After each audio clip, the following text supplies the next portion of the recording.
Good morning. It's a pleasure welcoming you here in today's political rumbles. Yeah, good morning, my brother. This is Authentic General. Yes, Authentic General. Yeah.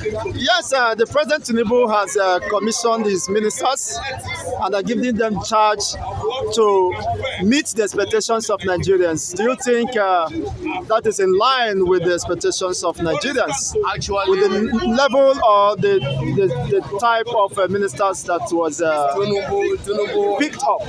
Tinubu was telling them to meet up with the expectation of Nigeria. Does he even Tinubu himself meet up with the expectation of Nigeria?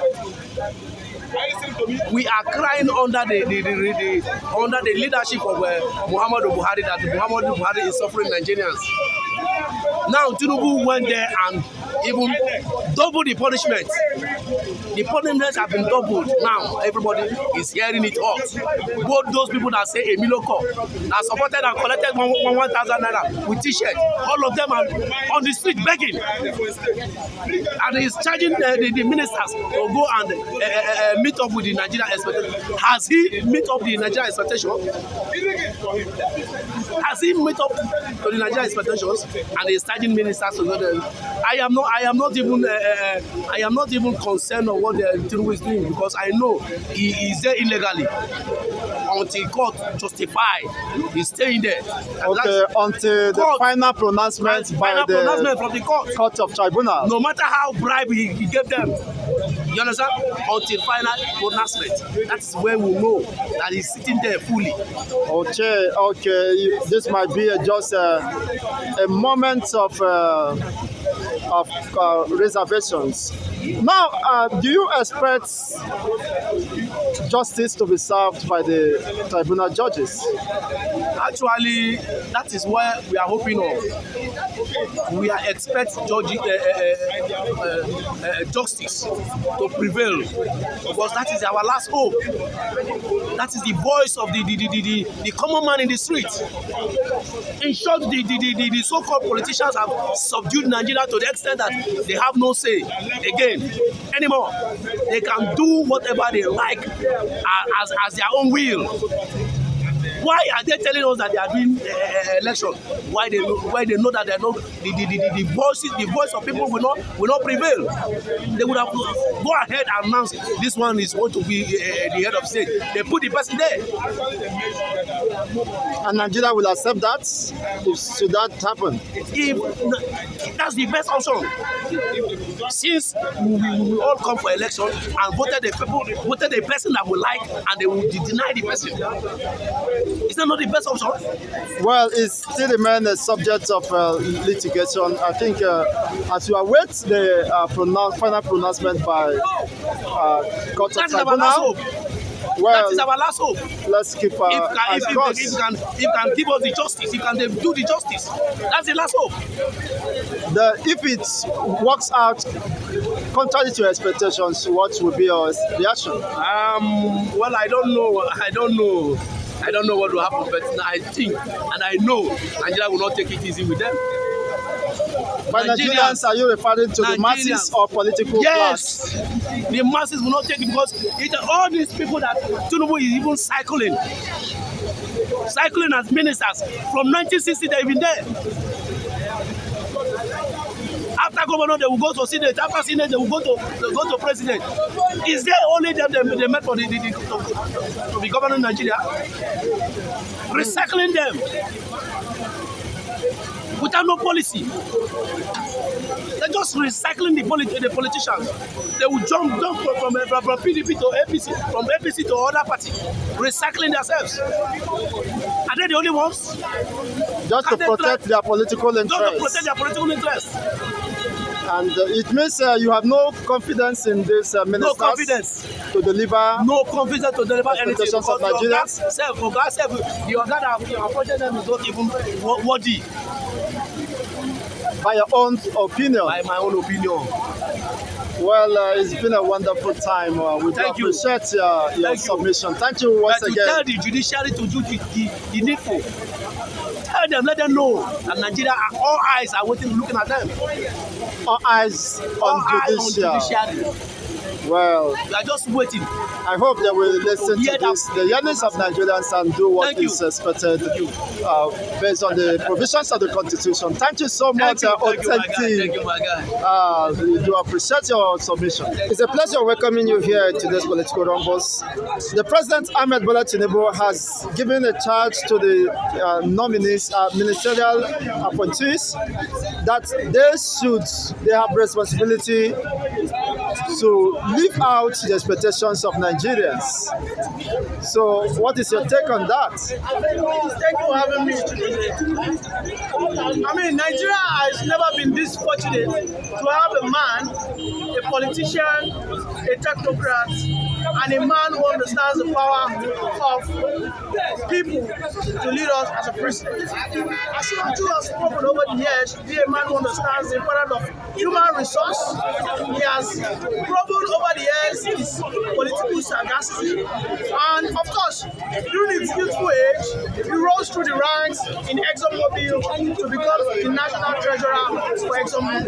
Now, having that kind of cocktail in one single person, I think this country is ready to finally move forward. Yesterday, in his address, he said ministers should not be partisan, they should not work on ethnic biases, that they should work for the betterment of all Nigerians. And I think that is a good way to charge these ministers going forward. And I'm so happy that I voted for Ashwani Bola. Okay, you are so happy that you voted for Ahmed Bola Tinubu as Certainly. the Jagaban. Definitely. Now, beyond mere rhetorics, this is not just Lagos State. You know that this is Nigeria. The complicity of this country should not be taken for granted. Now, considering the type of people he, of course, enlisted in the ministerial cabinet, do you expect anything different from the usual? This is a man who has appointed, brown bags in handfuls. I mean, this is a man, 55 to 60% of his ministers, 55 to 60% of his ministers are technocrats. The likes of Wagedu, Miojo, we have David Umahi, Wike. I mean, these are all technocrats. These are people who have an outstanding antecedent.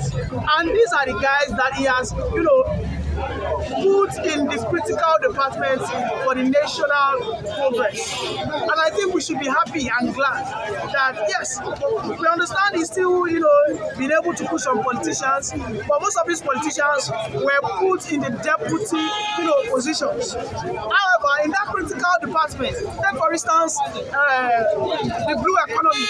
The blue economy, we have a technocrat in Oyetola. Look at in the solid minerals, we have a technocrat like Dele Alake. Look at in the Minister of Labour, we have Simon Along, who did extremely well as the Plateau governor. Look at the FCT Minister, which is the state capital of this country.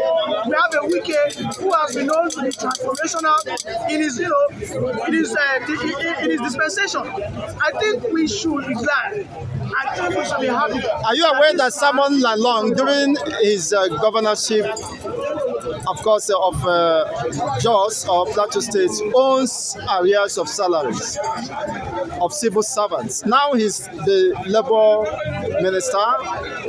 Do you think anything different will come this way? Simon Lalong, in my opinion, did well. Are you aware that he owns arrears he took over from of the workers' salary? I think he took over from, was it not Jan, if I'm not mistaken? He took over from PDP, and they left an humongous amount of debt. And that debt, though Simon Lalong did not clear everything, but he was able to clear at least 50% of that debt. And I think that is a good commendation there.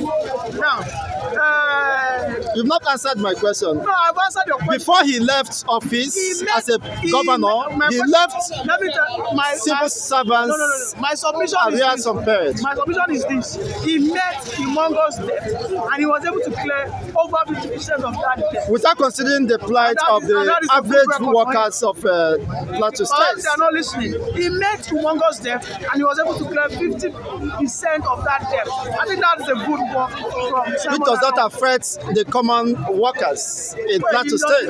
You don't understand my point. You don't understand. Your point is being evasive. You are not direct to the point. I'm not evasive. I am telling you that civil servants were going empty stomach when he left as a governor. He couldn't pay certain arrears. He met humongous debt and he was able to clear 50% of that debt. To who? Is that not commendable? Ignoring the plight of the workers, civil servants. You are the one asking me the question. He met an humongous debt that the previous government before Simon Lalong were owing the staffs, and he came on board. He paid 50% of it to staffs. No, he did not pay 100%. For him to pay 50%, I think that is commendable. So it's commendable. He's doing a favor to the civil servants. Is it within his own prerogative to decide who to favor or who not to favor? Now, away from that, Wike, upon assuming oath of office, said he's going to step on toes. About 6,000 properties or facilities are to be revoked, which unfortunately most of the licenses was issued by the same federal government. So he coming with such threats or such statements, could it be a welcome development at this time? Nigerians are passing through the most difficult times. Well, in Abuja, we need a transformative, principle on that sense. And we understand that Wike, who happens to be a very, though he might be blunt, but we know that he gets the job done. Abuja is the national capital of Nigeria, and we have no reason to compromise the standard that we have in Abuja. Unfortunately, in the past regimes, we've had ministers who have always compromised that roadmap, the roadmap of development for Abuja. Wike has restated the fact that he will ensure that the roadmap for Abuja is actualized. And I think we should clap for him. Wike is working on the mantra, hitting the ground, running. For Wike to openly pronounce such statements, I think those who are, who are actually, defaulting in whatever agreement we have with the Land Use Act, they should quickly by now start retracing their steps. Without any recourse to the rights and the privileges of Nigerians. For your information, Wike has not started demolishing. Definitely there will be a written memo to every abandoned buildings in Abuja, and a little time will be given to them. However, if they fail to complete their buildings, those places will be consensus to developers, and that is the way to go. We cannot compromise our Abuja. We cannot compromise our national estate, our national capital. Are you insinuating, based on your submission, Abuja that the previous administration failed Nigerians? Abuja should be the place and not Lagos that every other state look up to. I understand that all eastern states have been calling Fashola to come and lecture them on how to have, developmental transformation in all their states. Just recently, another governor from the eastern state, which is Alex Oti, by the way, he will soon be sacked, called Fashola to come and lecture him on how to govern a state, that tiny state. And I think last year, Soludo, a professor, also called Fashola. Now, the result, they are citizens. The achievements are speaking for themselves. Achievement of who? Fashola as a minister of power or housing is speaking for him? Not be the model we all look up to. You should be I think you are more of being sarcastic, and I because think Wike will retrace the development plan of Abuja. I think that will happen. And you'll be happy that Nigerians will be plunged into pain and agony resulting from this announcement, because most people will develop heart attack. Let me use people whose property is in danger. Let me use a famous, anecdote that Ashwaji used recently. He said, a woman who wants to give birth will suffer a little bit pain before the cry of joy. Now, for those residents, let me take you back to 2007, 2008, 2009, when Fashola was transforming some places in Lagos State. So many people cried. So many people were crying that Lagos State is becoming unbearable. For the fact that Fashola was building drainages, it was building bridges. But today, here we are enjoying the dividends of just infrastructural development. And because of that, today, we have so many states, especially in the eastern region, calling Fashola to come and teach them on how to have such transformative, agenda. Well, on this note, we call it a day. Thank you, comrade, for your submissions and time. All right, please, we guys. We appreciate you. Please subscribe to our channel, 4 Waves, and please, you guys, support my own channel too, Top View News. Please, you guys, like and subscribe. Thank you very much. Thank you so much, Mr. Nii, the most controversial analyst, is here again, of course, with the different submission here. Well, we do appreciate him. Of course, if you have any observations or comments to make via the comment section, please do you kindly go ahead to do that. Let's continue the conversation here. It's been an interesting moment here, and we intend to continue this conversation beyond this time. Remain blessed until we come your way again in the next edition.